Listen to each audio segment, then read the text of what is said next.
Quase todo brasileiro se preocupa se tem acesso a um ensino público de qualidade. A maioria reclama, mas falta fazer a pergunta: qual é o problema? A falta de recursos ou a gestão do dinheiro? Hoje vamos falar sobre educação no ano de 2019 e o que esperar de 2020. Eu não sei se você já sabe, mas o sistema educacional brasileiro é dividido entre educação básica e ensino superior. O principal recurso para a educação básica vem do Fundeb, mas ele só vale até o fim desse ano. E a preocupação não para por aí. Brasileiros de todos os estados foram às ruas protestar contra o contingenciamento de verbas para universidades e institutos federais.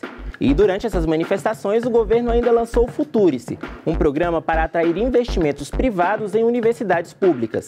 O assunto gerou polêmica. Teve gente que apoiou, mas a comunidade acadêmica está com medo desse tipo de investimento colocar em risco a autonomia universitária. Acompanhe agora.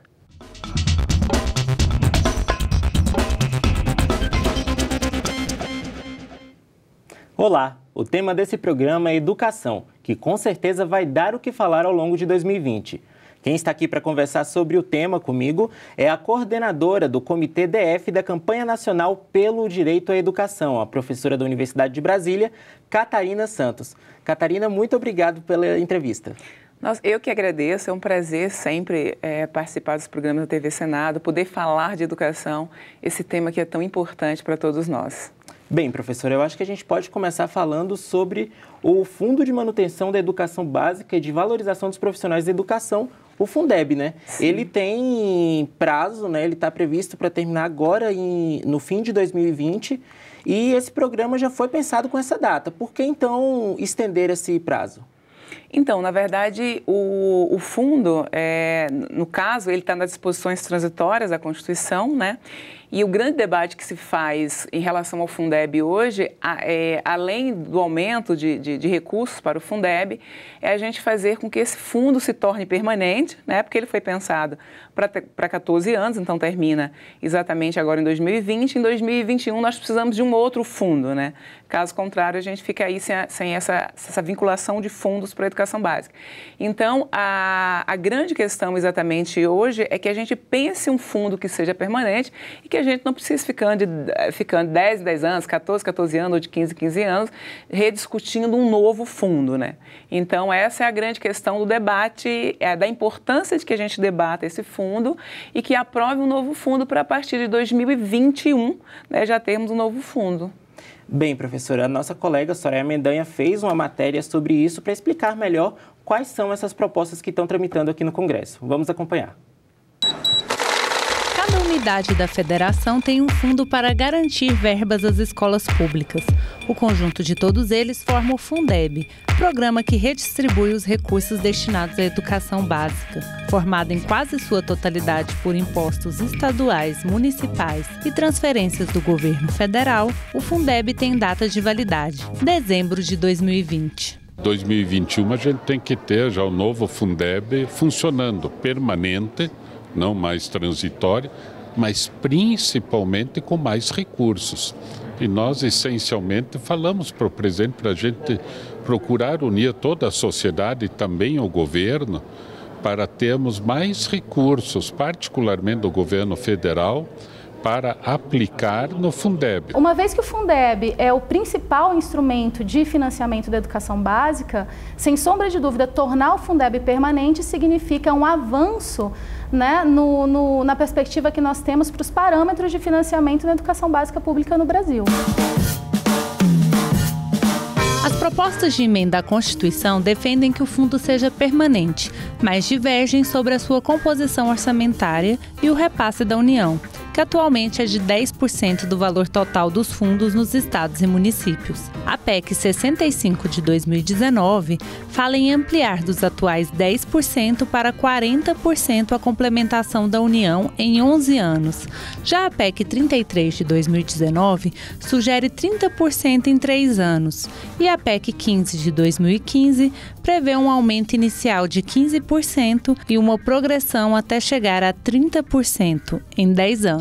Hoje, a complementação da União ao fundo, né, ela promove a equalização das oportunidades educacionais, considerando a realidade dos estados.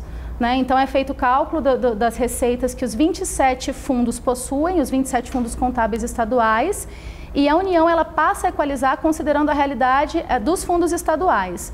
Um salto no aprimoramento passaria o olhar para a realidade dos municípios. Então, se nós conseguirmos enxergar também o que cada município possui para investimento em educação básica pública, é possível fazer uma distribuição mais equitativa das receitas da complementação da União e fomentar a criação, então, de mecanismos que equalizem também a oferta, as oportunidades educacionais no âmbito dos municípios. Quando a gente tem um município, por exemplo, que tem uma baixa capacidade arrecadatória, a criança, o adolescente, o jovem que está naquele município pode ficar sem educação porque o município não tem poder de arrecadação. E a Constituição vai dizer que a educação é direito de todos e é dever do Estado brasileiro. Pelo menos 60% do dinheiro do Fundeb tem que ser usado no pagamento dos salários de profissionais da educação pública. O restante é aplicado no transporte escolar, na aquisição de equipamentos e material didático e na construção e manutenção das escolas. O fundo não pode ser utilizado para pagar merenda escolar ou remunerar profissionais da educação em desvio de função, por exemplo, um professor que trabalha em uma prefeitura.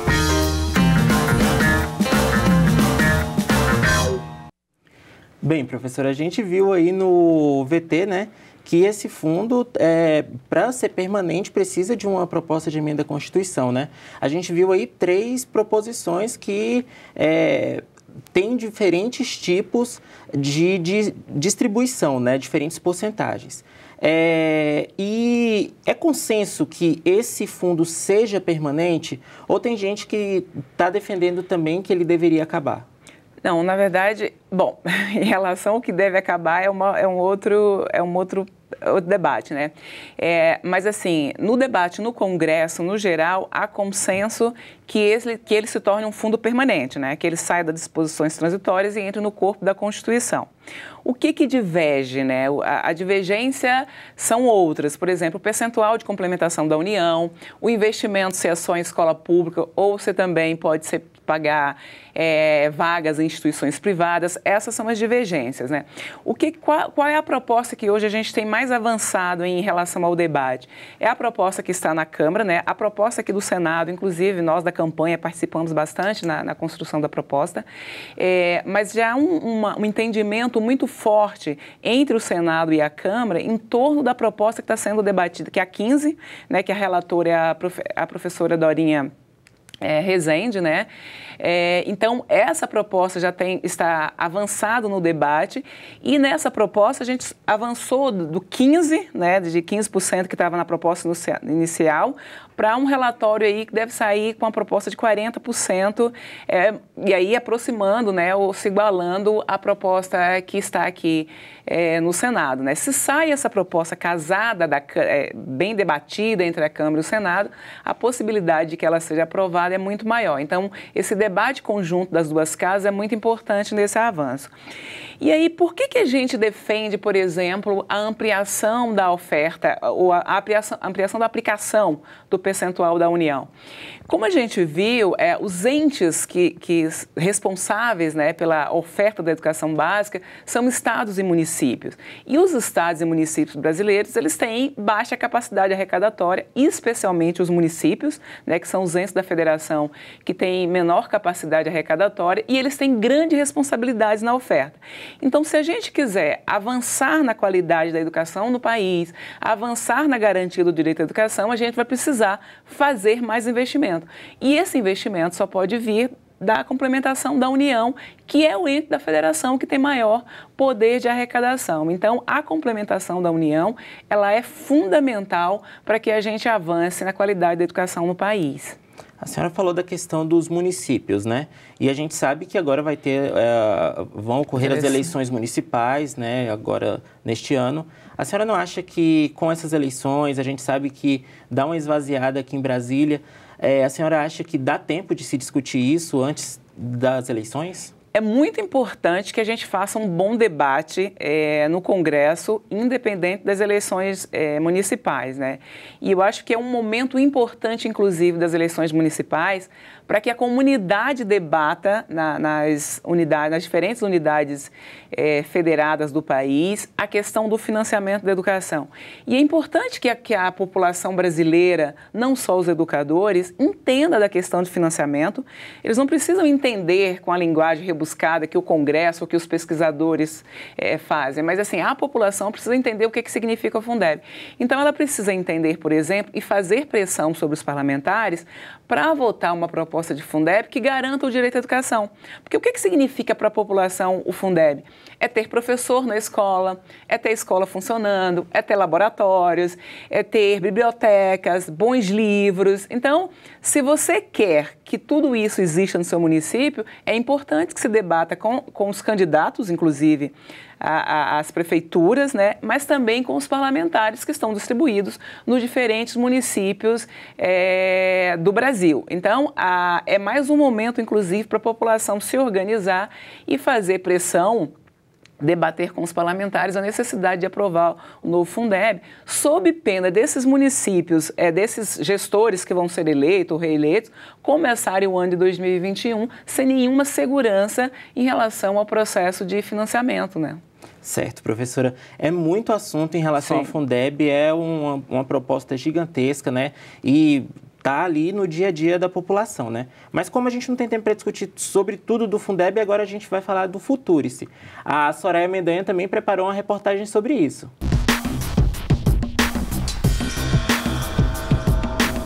Ao longo do último ano, o Senado discutiu em audiências públicas o Futurice, programa lançado pelo Ministério da Educação.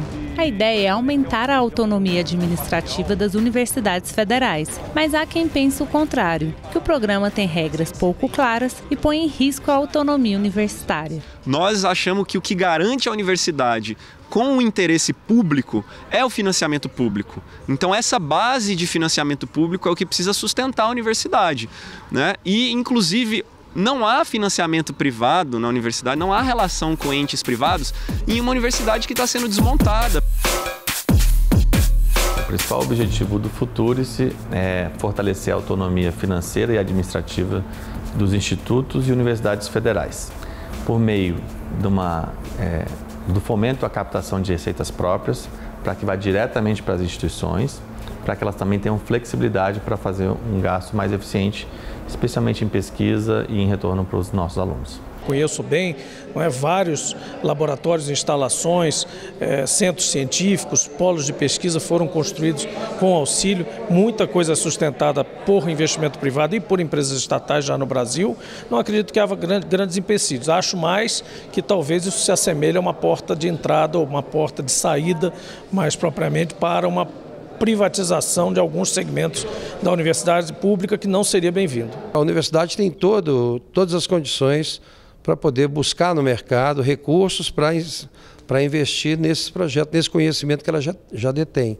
Então, é um projeto que vai dar mais liberdade, mais recursos para as universidades. Não tira nenhuma autonomia.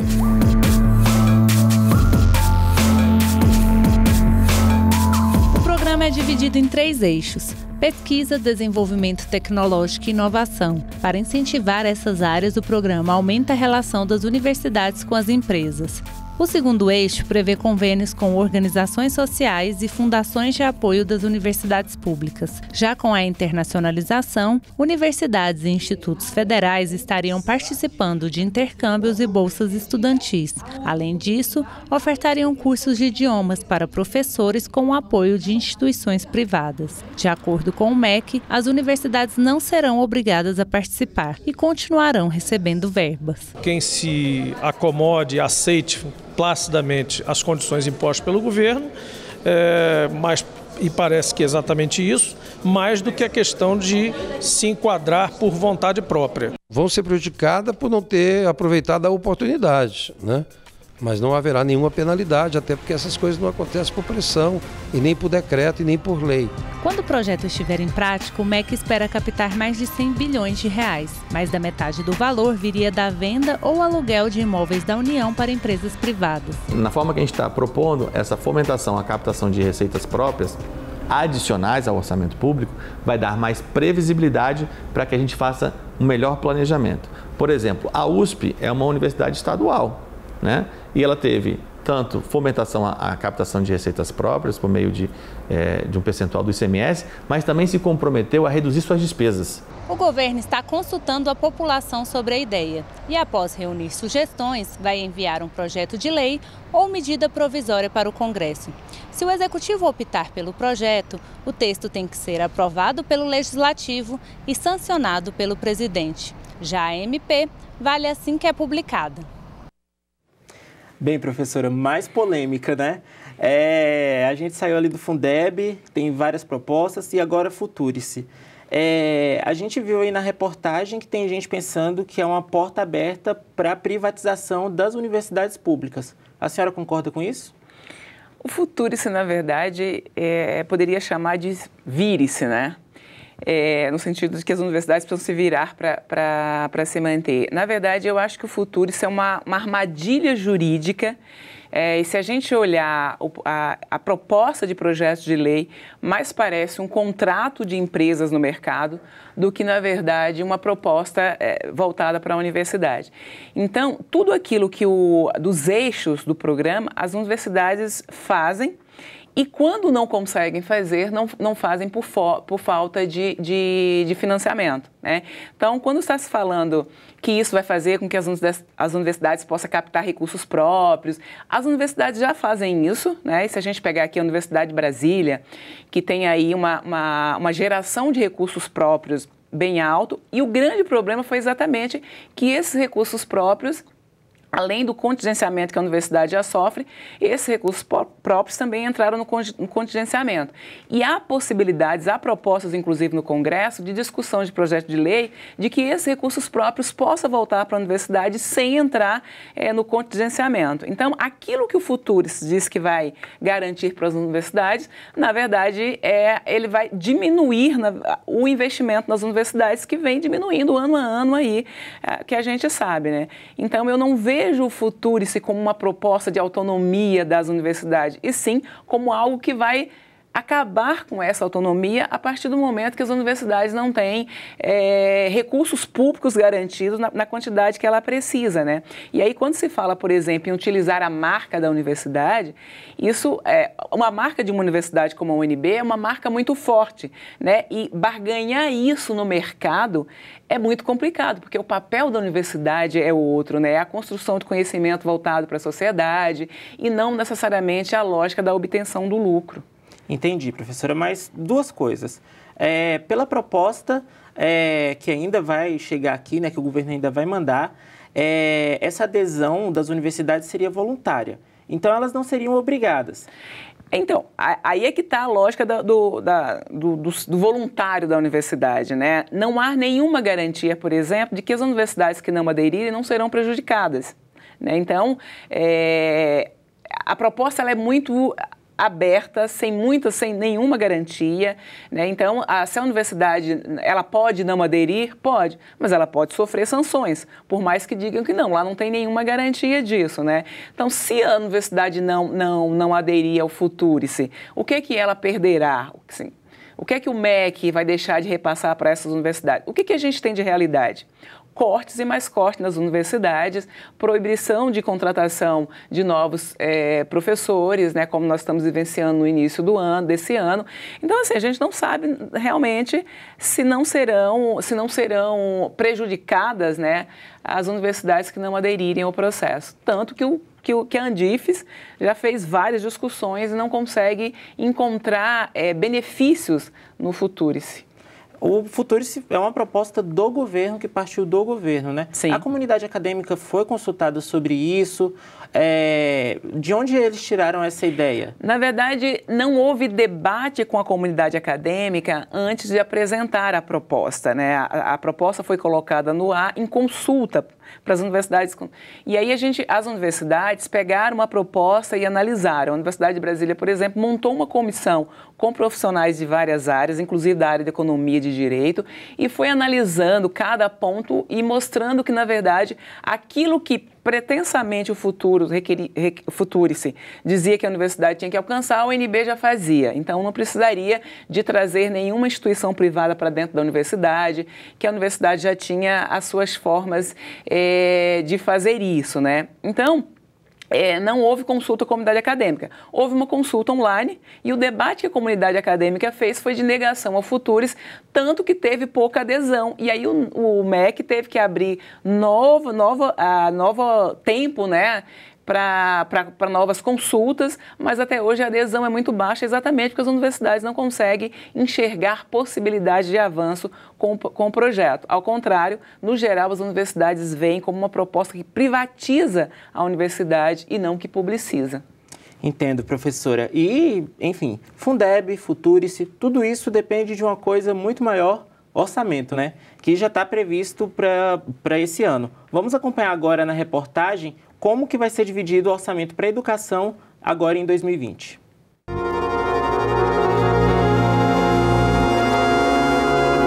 118 bilhões. Esse é o valor autorizado para despesas do Ministério da Educação no orçamento para 2020. De maneira geral, o valor não traz alterações significativas em relação ao ano de 2019, mas o mesmo não pode ser dito quando é feita uma análise dos recursos para políticas internas do Ministério da Educação. Houve uma diminuição na dotação que vai ser destinada para a educação superior, houve uma diminuição na educação básica, houve também uma diminuição na educação profissional. Por outro lado, houve um aumento com gasto de pessoal. E isso aí está se compensando praticamente. A maior redução foi no montante destinado ao ensino superior, 1,8 bilhão. Em 2019, o governo empenhou 34,9 bilhões na área. Em 2020, foram autorizados gastos de até 33,1 bilhões. As transferências para a educação básica também sofreram redução, menos 6%, cerca de R$1 bilhão a menos. No ensino profissional não foi diferente, redução de 500 milhões. O Ministério da Educação não pode remanejar recursos sem a aprovação do Congresso, mas na LOA 2020, o Legislativo já autorizou que o Executivo abra créditos suplementares para aumentarem até 20% o valor da programação orçamentária. Claro que você tem que respeitar teto de gastos, você tem que respeitar metas fiscais. Todo remanejamento ele vai ter que levar isso em consideração. Você não pode fazer remanejamentos que comprometam nem o teto de gastos, nem as metas fiscais estabelecidas pela LDO. Bem, professora, tudo depende de dinheiro. Resumindo, é isso, né? Ano passado a gente experimentou aquela questão do contingenciamento, né, de gastos. O governo acabou descontingenciando, né, um período depois. E neste ano, qual é a perspectiva da senhora? Será que vai ter contingenciamento de novo? Na verdade, mais um contingenciamento e a gente para, né? Porque o que aconteceu com as universidades o ano passado foi exatamente, vivemos períodos de incerteza se poderíamos, por exemplo, reiniciar o segundo semestre, por conta do contingenciamento ou do corte que foi feito na educação. E aí, quando a gente vê que 2020 vem com mais corte, é mais preocupante ainda, porque a gente não está falando de um Estado que vem investindo na educação e de repente tem um corte de 1,8 bilhões. Não, a gente está falando de um Estado que vem cortando sucessivamente verba para a educação e aí a gente tem mais um corte, mais uma redução de investimento na educação básica e na educação superior, né? Nós não estamos falando só de um dos níveis da educação, mas estamos falando de ambos e após um ano que a execução orçamentária do MEC foi muito baixa, né? O MEC deixou de executar grande parte do seu orçamento e isso significa que muito daquilo que deveria ter sido implementado em 2019 não foi e o que causa mais preocupação ainda quando a gente vê esse corte no orçamento para 2020. Certo, professora. Eu acho que o nosso tempo já está acabando, mas eu queria perguntar para a senhora também em relação ao ensino básico, já que a gente falou de Fundeb, né, também, mais esse corte. E aí, as escolas vão continuar funcionando? Os professores vão receber seus salários? O que vai acontecer? Então, o que acontece? Na educação básica, os grandes prejudicados, na verdade, serão os entes federados, né, que são aqueles que pagam, né, os salários dos professores, que fazem as universidades funcionarem. Mas, assim, a gente precisa pensar que o Estado brasileiro precisa garantir esse direito à educação, e quando há corte na educação básica, significa que a gente vai cortar programas suplementares, né, políticas que são fundamentais para a garantia do direito à educação, em um momento em que a gente deveria estar ampliando as matrículas. E como a gente viu nos resultados do Censo da Educação Básica, nós tivemos queda na matrícula em todas as etapas da educação básica. Então, isso é realmente muito preocupante, né? A execução orçamentária do MEC para a educação de jovens e adultos, por exemplo, foi praticamente zero. Então, se a gente entra no próximo ano já cortando verbas para a educação básica, a gente corre risco de deixar de oferecer o direito à educação para grande parte da população brasileira. Professor, infelizmente nosso tempo acabou. Eu queria agradecer por ter aceito o convite de estar aqui hoje. Não, eu que agradeço. Estamos sempre à disposição quando o assunto é defender, debater o direito à educação. Nós ficamos por aqui. Você pode rever este programa e as reportagens que exibimos durante a nossa conversa na página da TV Senado na internet, senado.leg.br/TV. O conteúdo também está disponível no YouTube. Muito obrigado pela companhia e continue sintonizado aqui na TV Senado.